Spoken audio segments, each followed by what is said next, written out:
قررت تحضر جن في روح أحمد عشان يحركه ويعيش معاها.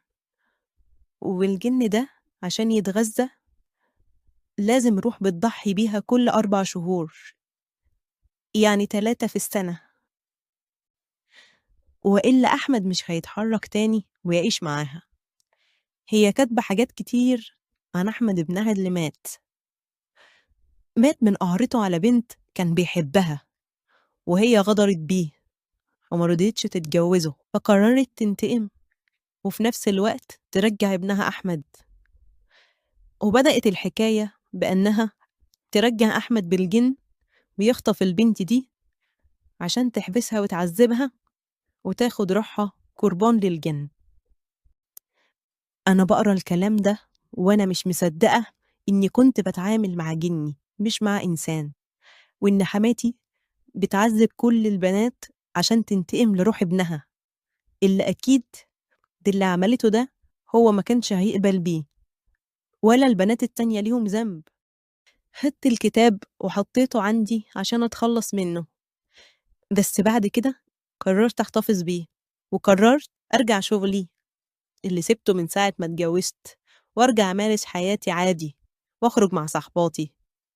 لكن ماما كانت مصممة إنها تشوف لي عريس جديد، وإني لازم أعيش حياتي وأنسى اللي فات، وهي عندها حق طبعا. بس أنا كرهت كل حاجة.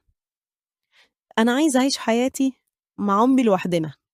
أنا لما اتجوزت أحمد اتجوزته عشان ماما كانت خايفة إني أعنس، غير إن هي كانت عايزاني أنسى مأساة موت والدي لأنه كان أقرب حد ليا، ولو كان والدي عايش ما كنتش اتجوزت.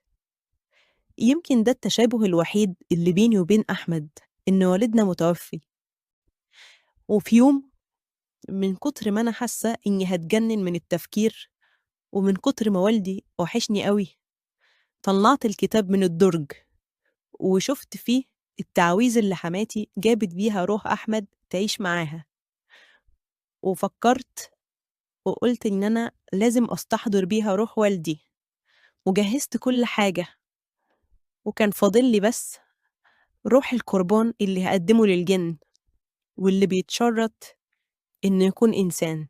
وهنا وقفت وفضلت أفكر، بس الحمد لله تراجعت عن الفكرة وتخلصت من الكتاب.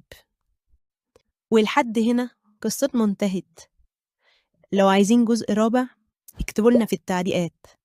والسلام عليكم ورحمة الله وبركاته.